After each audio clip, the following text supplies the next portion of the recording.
On everybody, D Illa here. The Giants come away with a victory 25-3 against the Carolina Panthers. A lot of people believe this was a game that we should have won. I didn't necessarily look at it that way. Considering the players that we had at our disposal yesterday, going with Devontae Booker and having Darius Slayton and Dante Pettis as our number 1 and number 2 wide receivers on this team, along with Evan Ingram, of course. I have to mention him, even though he's not even worth mentioning. But, considering we have Pettis and we have Darius Slayton as our number 1 and number 2 wide receiver options on this team, if you look at our wide receiver core as opposed to the Carolina Panthers wide receiver core, I don't know about you, but I think I'd rather go with DJ Moore and Robbie Anderson over Dante Pettis and Darius Slayton all day long. And I think, me personally, I'd rather have Chuba Hubbard over Devontae Booker all day long. Chuba Hubbard's a guy that rushed for 100 yards against the Philadelphia Eagles 2 weeks ago. When he's come in place of Christian McCaffrey so far this season, Chuba Hubbard's played halfway decent. The guy is a rookie. He's not a veteran. So, the guy's still trying to get his feet wet. But so far as a rookie running back, he's been productive in this league so far. Now, is he Christian McCaffrey? No, in no shape or form. But he's still a decent running back. He's better than what we have at our disposal. So when you look at all those things, you look at the Carolina Panthers defense, I understand that they gave up 30 points over the past 3 games. But they still have some talent on that team. They have 2 really good defensive ends. And they've got some pieces on that defense. But just offensively, I think they were working with more going into that game. So I would have picked the Carolina Panthers to win that game, me personally. But we came out, we got the W, we played as a team. A lot of people contributed. Dante Pettis came out, contributed. Darius Slayton came out his first game back from the injury, had 60 yards, I think, on 4 or 5 receptions. And Devontae Booker scored himself a touchdown and had, 40 or 50 yards, something like that. And Daniel Jones came out, was 22 of 33, threw for 200 yards, got the job done, was catching passes, ran the ball for 28 yards on 2 attempts, if I'm not mistaken. It was just an all-around team win. It was a scrappy win. The defense came out and played pretty well.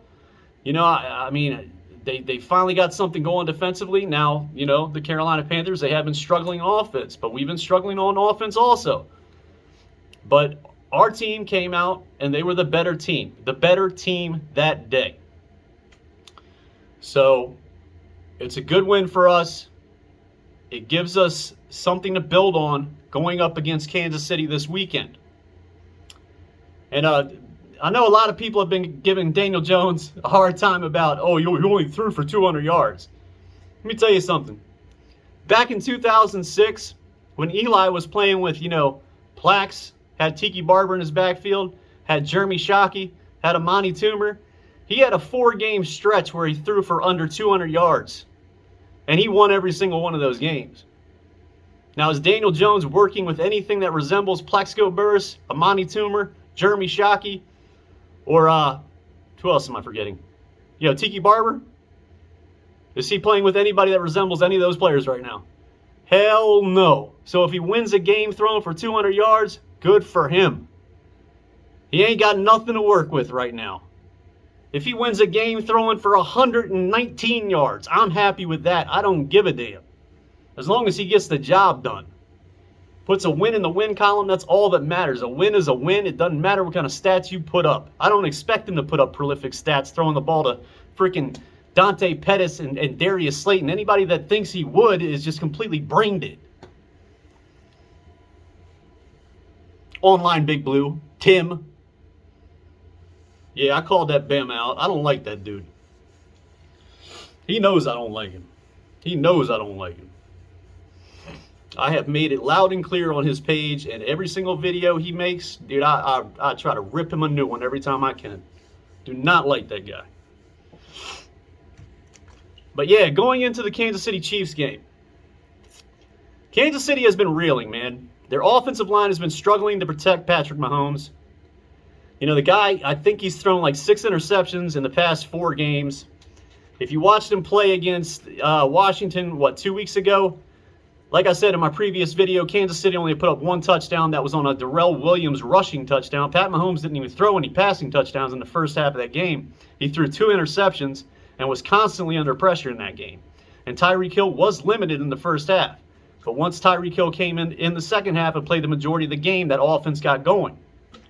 But Tyreek Hill, man, like I'm telling you, when they played Tampa in the Super Bowl, Tampa laid out the blueprint on how to really approach the Kansas City Chiefs. And I think the league has adapted what they did in the Super Bowl, and they really had a tendency, the league itself has had a tendency to control, this high-powered offense this season.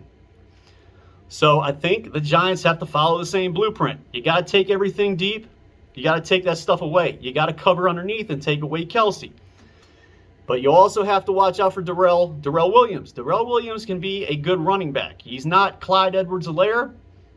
Not that Clyde Edwards-Helaire was setting the world on fire. I mean, he's been playing pretty good this season until he got hurt. But last season he didn't do very much. But Darrell Williams, in that first game that Clyde Edwards-Helaire got hurt, he came in and he rushed for over 100 yards in the first game that he played. So he can be extremely productive himself.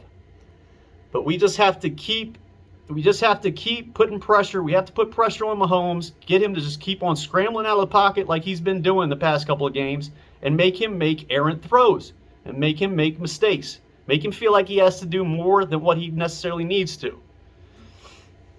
And I think we'll have a chance, but we're going to need some pieces back, man. We need to get Kadarius Toney back on the field desperately. We need somebody that can stretch the field in this offense. Dante Pettis and Darius Slayton. Yes, Darius Slayton is fast, but him and Dante Pettis, if they have Darius Slayton running a go route on the outside, I mean, they're still going to cover that because they're not worried about anybody else on this offense. Nobody's worried about freaking Dante Pettis and Evan Ingram. Nobody is. There's no fear.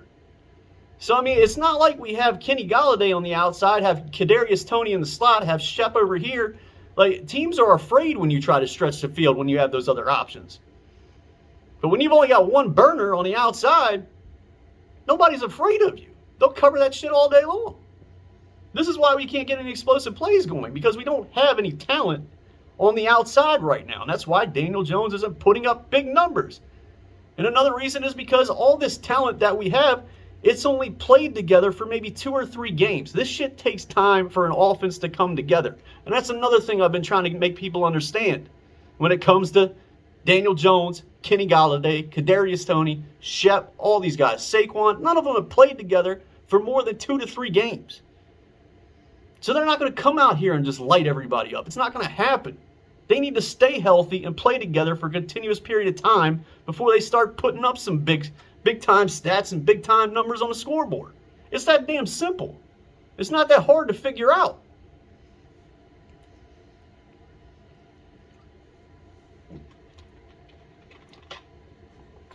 But yeah, I mean, that's all I've got to say really in this video.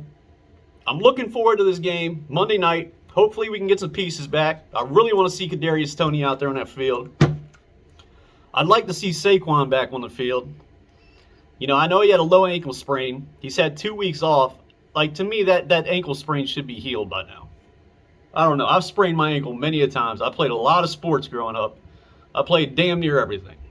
So, I mean, I've never had an ankle sprain that's taken more than 2 weeks to heal. So I don't know exactly. I know his ankle swelled up, but I mean, most of the time you can get that under control in 14 days. I don't know what the heck's going on. But yeah, that's it for the video, you guys. Take it easy. Have a good day. Thank you for tuning in. I appreciate it as always. Continue the positive outlook when it comes to this team. And let's get ourselves a win on Monday night, hopefully in Kansas City. It's a very tough task, but I believe we can hang in there with the Kansas City Chiefs based on how they're playing. If we can get a couple pieces back, I think Daniel Jones can come out there and put up some stats against that struggling Kansas City Chiefs defense. But that's it for the video. You guys take it easy. Have a good night. I appreciate you tuning in again, and I'll see you in the next one. All right, bye.